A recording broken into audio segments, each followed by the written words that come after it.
Pinaiimbestigahan ni Senator Erwin Tulfo sa Blue Ribbon Committee ang umano'y money-making scheme sa Bureau of Internal Revenue. Inihain ni Senator Erwin Tulfo ang Senate Resolution 180 para alamin ang katotohanan sa likod ng mga aktibidad.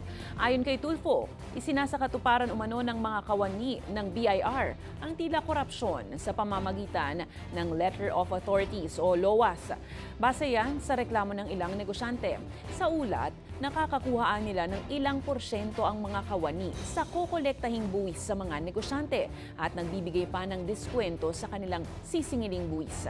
Dawit ayon sa senador ang mga tauhan ng BIR hanggang regional directors at mas tumindihan niya ang kalakaran sa pamumuno ni dating Commissioner Romeo Lumagi Jr.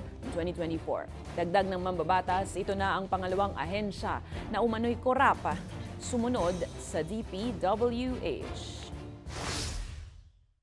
May mga nagsabi po, may nakausap na ako, ito raw po kasi ang marching order para ma-meet daw yung target ng BIR this year.